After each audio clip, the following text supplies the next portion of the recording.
Tuhan, selamat pagi sedang jemaat yang berkati oleh Tuhan. Kita ada sampai saat ini semua karena kemurahan Tuhan, amin. Haleluya. Sebelum kita mendengarkan kebenaran firman Tuhan, mari sama-sama kita berdoa.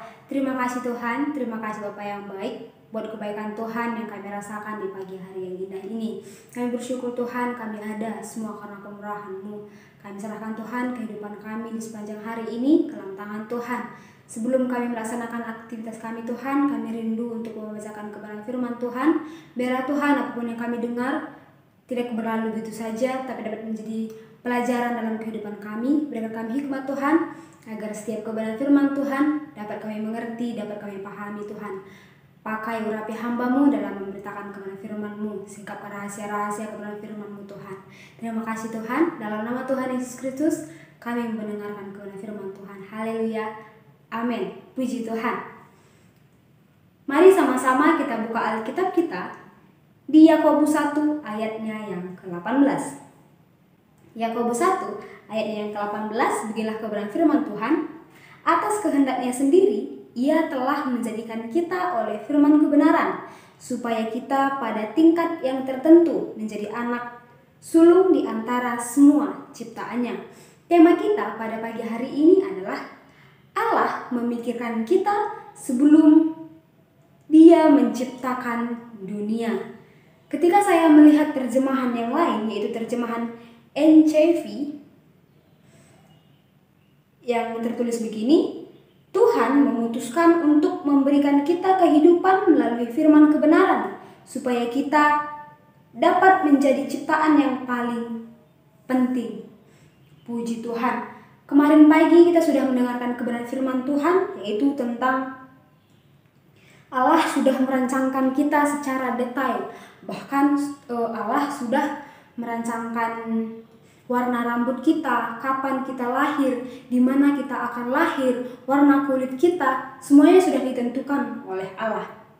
Dan itu bukanlah satu kebetulan. Allah menciptakan kita semuanya memiliki tujuan tertentu. Puji Tuhan, mari sama-sama kita buka Alkitab kita di Kisah Para Rasul 17 ayatnya yang ke-26. Beginilah kebenaran firman Tuhan. Dari suatu orang saja Ia telah menjadikan semua bangsa dan umat manusia untuk mendiami seluruh muka bumi, dan Ia telah menentukan musim-musim bagi mereka dan batas-batas kediaman mereka. Puji Tuhan, semuanya memiliki tujuan. Tuhan udah menetapkan bagaimana kita akan dilahirkan ke dunia ini. Dan Tuhan sudah menentukan kita itu dengan kasih. Tuhan menciptakan kita dengan kasih. Tuhan tidak pernah melihat fisik kita. Tuhan tidak pernah melihat bagaimana kehancuran keluarga kita atau bagaimana baik buruknya keluarga kita. Sering sekali orang-orang di sekitar kita melihat kejelekan kita, bukan? Tapi Tuhan tidak melihat itu. Karena apa? Tuhan menciptakan kita dengan kasih. Puji Tuhan, ketika kita diciptakan oleh Tuhan kulit hitam, berarti Tuhan memandang kita cantik karena kita kulit hitam gitu. Begitu juga dengan orang-orang yang kulit putih misalnya. Begitu juga dengan orang-orang yang rambutnya keriting misalnya, lurus misalnya. Kenapa Tuhan menciptakan kita seperti itu? Karena Tuhan memandang kita cantik seperti itu, ganteng seperti itu, gitu. Dan sekali lagi saya ingatkan bahwa Tuhan menciptakan kita dengan kasih. Puji Tuhan. Kita kembali lagi ke pembahasan Yakobus 1 ayatnya yang ke-18 tadi. Saya bacakan kembali di terjemahannya yang lain. Ketika Tuhan menjadikan kita, Tuhan tidak pernah bertindak sembarangan. Ketika Tuhan merancang kita, Tuhan sudah menetapkan dengan ketetapan-ketetapan yang luar biasa. Maksud dari ketetapan-ketetapan ini adalah berarti itu tepat gitu, ketetapan yang tepat gitu. Para ahli fisika dan biologi, begitu juga dengan ilmuwan lainnya, sudah sering mempelajari alam semesta ini. Dan lewat penelitian mereka, kita semakin tahu betapa uniknya dunia ini, betapa uniknya ciptaan Tuhan itu gitu. Dan tepatnya alam semesta ini bermanfaat bagi kita semua. dan itu tepat untuk tempat tinggal kita, memungkinkan untuk kita tinggal di situ.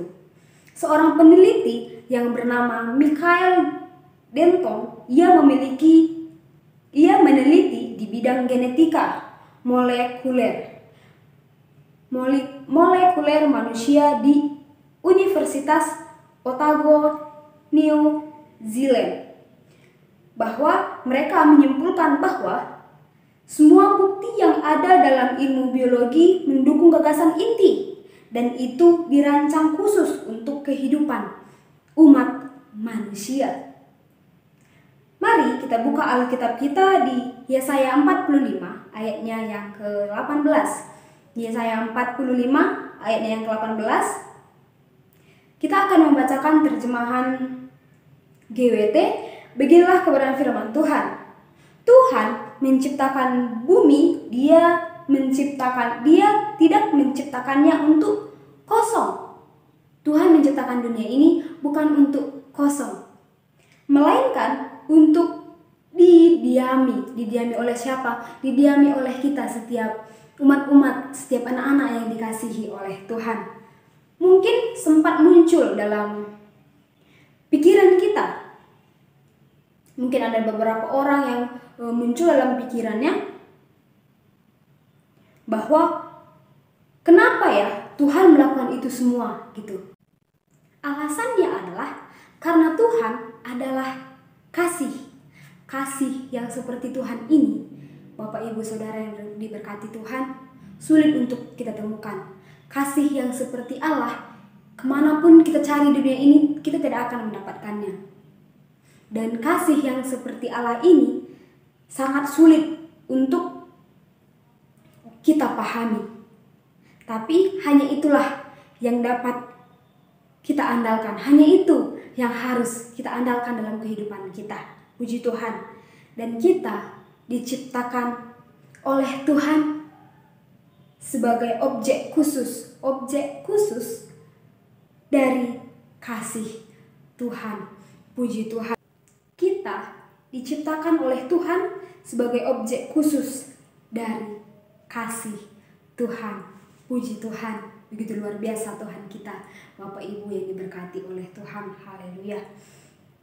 Demikianlah kebenaran firman Tuhan pada pagi hari ini.